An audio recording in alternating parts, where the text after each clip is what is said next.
तो स्वागत है आप सबका शो टाइम पे, जहां पर आज हम एक्सप्लेन करेंगे टीन वुल्फ का सीजन 3 का एपिसोड नंबर 3। तो चलिए शुरू करते हैं। जहां पर हमने पहले सीन में देखा था कि किस तरह एलिसन ने माउंटेन ऐश को हटा दिया था, जहां से दोनों वेयरवुल्फ वहां से भाग सके।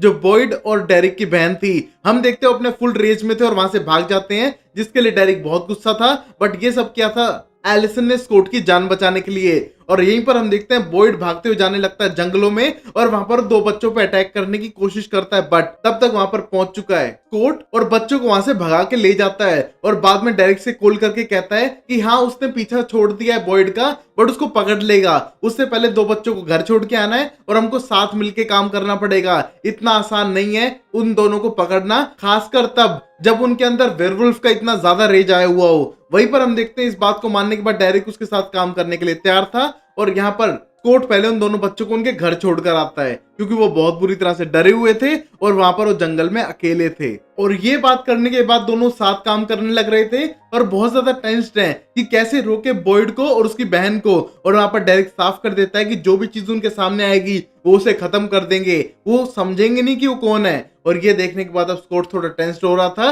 और वहां पर उन दोनों को जंगलों में ढूंढने लग रहे हैं दोनों। और वही हम देखते हैं एलिसन बहुत ज्यादा टेंस्ड होने लग रही है, क्योंकि उसे पता चल चुका है कि उसकी माँ ने जान से मारने की कोशिश की थी उसके बॉयफ्रेंड को। वही हम देखते हैं ये सब सोचते हुए बहुत ज्यादा इमोशनल हो रही है और पुरानी मेमोरीज को याद कर रही है, जहां पर पूछती है स्कॉट से कि तुमने क्यों नहीं बताया उसे। और वही हम देखते हैं स्कॉट साफ करता है कि वो उसकी लास्ट मॉम की मेमोरी को एक इविल मेमोरी नहीं बताना चाहता है। और यहाँ पर हम देखते हैं डेरिक आ चुका है एरिका की लाश लेकर और बहुत ज्यादा इमोशनल है। हम देखते हैं एलिसन ये सब देख के बहुत बुरी तरह से टूट चुकी थी। और वहां पर हम देखते हैं जंगल के अंदर दो लड़कियां कैंपिंग के लिए आई हुई हैं और वहां पर वो एक दूसरे को डेट कर रही हैं। वही हम देखते हैं जैसे वो रोमांटिक होने लगते हैं, वहां पर बहुत सारे कीड़े आ चुके थे और जिसको देखे एक लड़की वहां से डर के भागने लगती है और दूसरी उसका पीछा करती है, बट वो उसको ढूंढ नहीं पाती और वापस आने लगती है, क्योंकि वहां पर इतने सारे कीड़े एक साथ आ गए थे और ये देख के दोनों डर चुके थे। बट तभी हम देखते हैं वहां पर वो वेयरवुल्फ कोरा आ चुकी थी, जो डेरिक की बहन है, और इस लड़की को बचाने के लिए पहुंच चुका आइजैक। और वहां पर डेरिक आके भी अटैक करता है अपनी बहन कोरा पे और उसको वहां से भगा देता है। और हम देखते हैं ये सब देख के वो लड़की घबरा चुकी थी और उसको पता नहीं था यहाँ पर क्या हो रहा है, ये अजीब से लोग यहाँ पर क्यों आ गए हैं। जाने से पहले समझाता है स्कॉट कि तुमने कुछ नहीं देखा है, सब कुछ सही है, यहाँ से जल्द भाग जाओ घर की तरफ तो ज्यादा बेटर होगा। और हम देखते हैं वहां से सीधा स्कॉट पीछा करने लगता है उसी कोरा का। हम देखते हैं सब लोग पीछा कर रहे हैं इन दोनों को पकड़ने के लिए, जिससे कि किसी को हार्म ना करें। और वहां हम लिडिया को देख पाते हैं, जो अकेली जा चुकी थी स्कूल के पास, क्योंकि पहले तो चिल्लाई थी और उसको विजन्स आ रहे थे और उसको देखते हुए आ चुकी है सीधा स्कूल के स्विमिंग पूल के पास में। और वहां पर उसको डर था कि कोई मरा ना हो यहाँ पर। बट हम देखते हैं वहां पर एक की मौत हो चुकी थी, जिसको देख के वो चिल्लाने लगती है और वहां पर पूरी तरफ खून ही खून था। और हम देखते हैं लिडिया इस हादसे को देख के बहुत बुरी तरह से घबरा चुकी है और कहीं ना कहीं लिडिया इन चीजों से बहुत ज्यादा अट्रैक्ट होती है। कहीं भी कोई मौत हो रही हो, लिडिया वहां पर पाती है। और वहां हम देखते हैं लिडिया ने फोन किया था स्टाइल्स को और उसको बुला लिया था अपने पास, बट वहां पर उसने पुलिस को भी फोन कर दिया है। वही हम देखते हैं स्टाइल बोलता है कि तुम्हें मुझे पहले फोन करना चाहिए था। और वहां पर एग्जामिन करने के बाद उन्हें पता चलता है कि ये किसी वेयरवुल्फ नहीं किया होगा, क्योंकि उसका गला काटा हुआ है। और फोन करके सारी बातें स्कॉट को बताता है। और वही हम देखते हैं स्टाइल नोटिस करता है उस बंदे ने एक अंगूठी पहन रखी थी जिसपे प्योरिटी लिखा हुआ था। और ये देख के स्टाइल को थोड़ा अजीब सा लगता है, क्योंकि ऐसी अंगूठी कोई नहीं पहनता है उस टाइम में। और वही हम देखते हैं स्कॉट को सारी बात पता चलते ही वो साफ करता है डेरिक को कि उनने इसको मार डाला है और हमें कुछ तो करना होगा, हम मिलके उसे रोक नहीं सकते हैं, हमें शायद आर्जेंट्स की हेल्प लेनी चाहिए। हम देखते हैं डेरिक इसके लिए अलाउ नहीं करता है, बट उनको मारने से बेटर ऑप्शन लगता है स्कॉट को कि हमको आर्जेंट की हेल्प लेनी चाहिए और शायद वो हमें हेल्प कर सके। और वही हम देखते हैं जंगलों के अंदर पुलिस पहुंच चुकी है उस लड़की के पास में, जहां पर लड़की बताती है कि उसने एक ऐसी लड़की को देखा जिसके बड़े नाखून थे, आंखें चमक रही थी। बट हम देखते हैं पुलिस को लगता है इसने गांजा वांजा फूक रखा होगा, इसको क्या पता है सब चीजें। और वहां पर पता चलता है हाँ, उन्हें थोड़ा बहुत कुछ कर लिया है कोई काम। और हम देखते हैं इसके बाद समझ जाते हैं कि ये सब बकवास करने लग रही है और उसको हॉस्पिटल भेज देते हैं। और वही हम देखते हैं मिस्टर आर्जेंट के पास जाता है सीधा स्कॉट, बट हम देखते हैं मिस्टर आर्जेंट उसकी हेल्प नहीं करना चाहते हैं और साफ मना कर देते हैं उसको। बट हम देखते हैं उसे रिक्वेस्ट करने के बाद साफ करता है मिस्टर आर्जेंट कि उसको हेल्प नहीं करनी है। उसके दादा ने, उसके पापा ने उसकी बेटी को मैनिपुलेट करके कुछ गलत काम कराए हैं और वो नहीं चाहता उसकी फैमिली में कोई और मरे, जैसे उसकी बहन, उसकी वाइफ और उसके फादर मर चुके हैं। वही हम देखते हैं स्कॉट बोलते हैं चलो हेल्प मत करो, मुझे आगे तक छोड़ तो दो। और हम देखते हैं स्कॉट आगे लेके जाता है जहां पर स्कूल के पास उस डेड बॉडी को लेके जाने लग रहे थे, और वहां पर मिस्टर आर्जेंट को बताता है कि ये बॉयड ने किया है। और ये देखने के बाद हम देखते हैं मिस्टर आर्जेंट को गुस्सा आता है और वो हेल्प करने के लिए तैयार है बॉयड और कोरा को हेल्प करने के लिए कि उनको जिंदा वापस कैद किया जा सके, जिससे कि अगले दिन वो नॉर्मल हो सके। वही हम देखते हैं मिस्टर आर्जेंट के आने के बाद वो प्लान एक्सप्लेन करते हैं कि वेयरवुल्फ को अपने आप पे कंट्रोल पाना चाहिए, और अगर ना पाए तो उनको कंट्रोल करना हम जैसे हंटर का काम है। वही हम देखते हैं डेरिक बहुत ज्यादा टेंशन में था क्योंकि उसे लगता था उसकी बहन फायर में मर चुकी है, बट वो अभी भी जिंदा है, तो उससे फिर से मिलना चाहता है और उसे जान से नहीं मारना चाहता है। वही हम देखते हैं उनका प्लान था कि उन सबको स्कूल के बॉयलर रूम में बंद कर दे, क्योंकि वहां पर स्टील के दरवाजे हैं जिनको तोड़ नहीं पाएंगे, और बंद होने के बाद शायद बचा सके। और रात को कौन होगा स्कूल में? और हम देखते हैं मिस्टर आर्जेंट प्लान के लिए एग्री करते हैं, बट पता चलता है स्कूल में उनकी नई इंग्लिश टीचर अभी भी पढ़ने लग रही है, और ये बेवकूफाना चीज लगी, स्कूल में इतनी रात को कौन रुकता है। और यहाँ पर हम देखते हैं इनका प्लान था कि स्कूल में दोनों को लेके जाएंगे और वहां के बेसमेंट के बॉयलर रूम में बंद कर देंगे पूरी रात के लिए, जिससे कि कोई मरे ना। वही हम देखते हैं मिस्टर आर्जेंट निकालते हैं एक डिवाइस जो था अल्ट्रासोनिक एमीटर, जिसकी मदद से वो वेयरवुल्फ को डिस्ट्रैक्ट करते हैं पकड़ने के लिए, और वो सबको दे देते हैं कि रास्ते में गाड़ते हुए जाओ, उसका पीछा करते हुए दोनों वेयरवुल्फ आने लगेंगे और स्कूल के बेसमेंट में हम उन्हें बंद कर देंगे। हम देखते हैं ये प्लान काम भी कर रहा था, बट यहाँ पर सबको डर है कि कोई अगर छोटी मोटी भी गड़बड़ हुई तो किसी की जान जा सकती है। और वही हम देखते हैं एलिसन भी अपने जाल बिछाने लग रही थी, जिसकी मदद से वो अपनी सेफ्टी कर सके और उनको सीधा स्कूल की तरफ पहुंचा सके। और हम देखते हैं मिस्टर आर्जेंट इस पूरे प्लान पे काम करने लग रहे थे।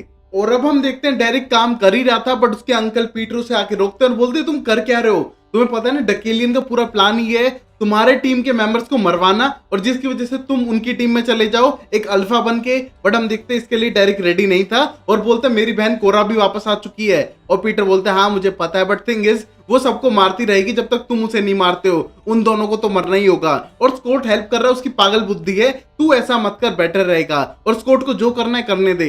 बट हम देखते हैं डेरिक उसकी बात नहीं सुनता है, और हम देखते हैं पीटर साफ कर देता है कि डकेलियन अपने प्लान में कामयाब होकर ही रहेगा, तुम चाहे कुछ कर लो। बट हम देखते हैं डेरिक उसकी उस मोमेंट पे कोई बात नहीं सुनता है, क्योंकि वो खुद तो हेल्प करा नहीं रहा है और उनको सिर्फ डिस्ट्रैक्ट कर रहा है। हम देखते हैं वहां से जाने लगता है डेरिक वापस उन स्टिक्स को लगाते हुए। अब वही मिस्टर आर्जेंट का प्लान काम कर रहा है, बॉयड और कोरा भागते हुए आ रहे हैं सीधा स्कूल की तरफ। हम देखते हैं उनको वो लाइट अट्रैक्ट कर रही थी और वो दोनों वहां पर आने लगते हैं, बट तभी हम देखते हैं पूरा प्लान रेडी था उनको स्कूल के अंदर ले जाने का, बट वो स्कूल के अंदर ना जाके स्कूल के ऊपर से जाने लगते हैं। और ये देख के उनकी टेंशन बढ़ चुकी थी कि अगर वो स्कूल के अंदर नहीं गए तो उनको बेसमेंट तक कैसे लेके जाएंगे। और तभी हम देखते हैं निकालती है तीर और कमान एलिसन और उन पर अटैक करना शुरू करती है, जिससे कि उनको भटका सके।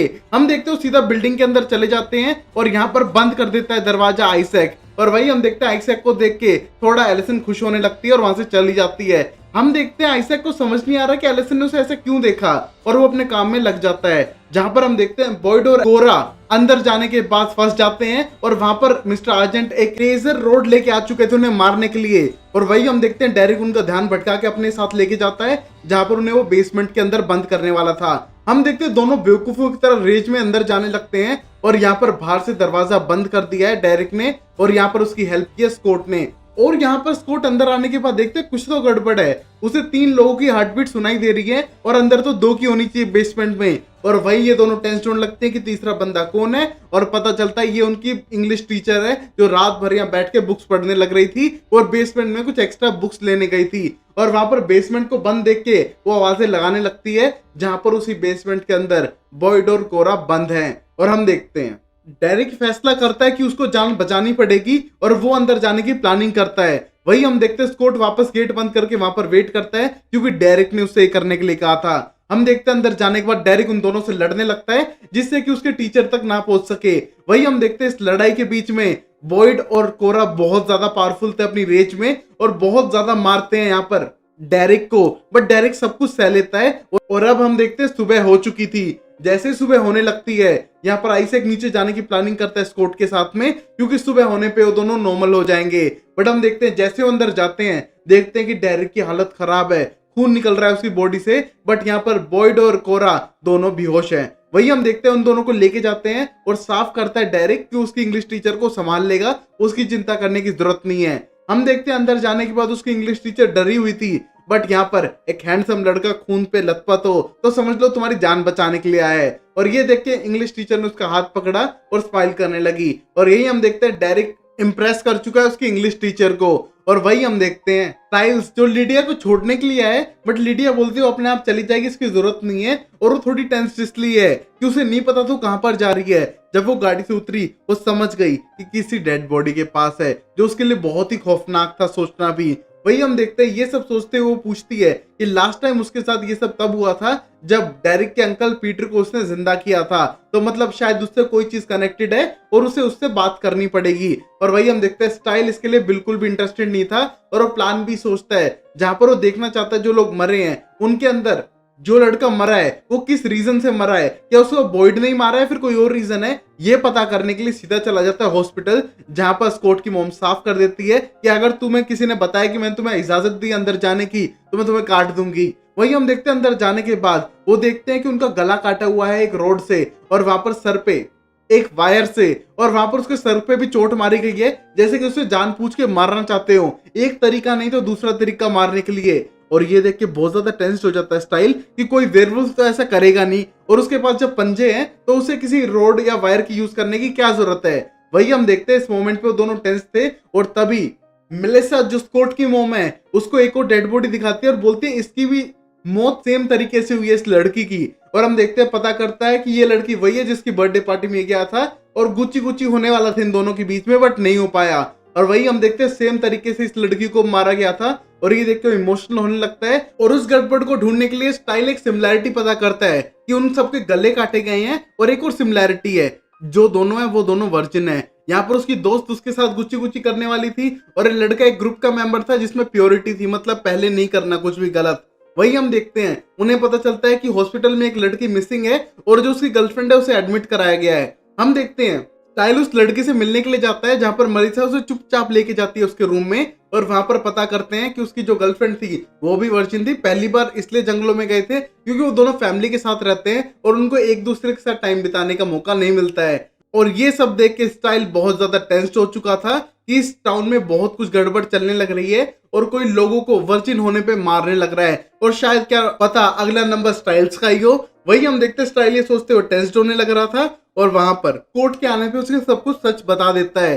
वही हम देखते हैं उन्हें एमिली जो लड़की गायब थी उसकी लाश भी मिल चुकी थी और ये देख के सब लोग टेंस्ड हैं। और स्टाइल बोलता है इन सब में सिमिलैरिटीज थी, तीनों वर्जिन थे, मतलब कोई उन्हें चुन चुन के मार रहा है एक ही तरीके से, गले पे स्ट्रिंग से, सर पे हथौड़ा मार के या रोड मार के, और सेम तरीके से तीनों की मौत हुई है। कोई तो गड़बड़ है, ये ह्यूमन सेक्रीफाइस कर रहे हैं, शायद कोई बड़ी गड़बड़ होने वाली है। और ये सोचते समय स्टाइल टेंस होने लग रहा था और स्कॉट को समझ नहीं आता है कि बॉयड और कोरा ने इन सबको नहीं मारा है तो ये कौन है, और ये पता करेंगे अगले एपिसोड में। तब तक के लिए वीडियो को लाइक करो, चैनल को सब्सक्राइब करो और गाइस दोस्तों के साथ शेयर करो जिससे कि मैं सीरीज जल्द कंप्लीट करके और भी अमेजिंग सीरीज आपके लिए लाऊं। तब तक के लिए take care, bye bye, sayonara and Tata.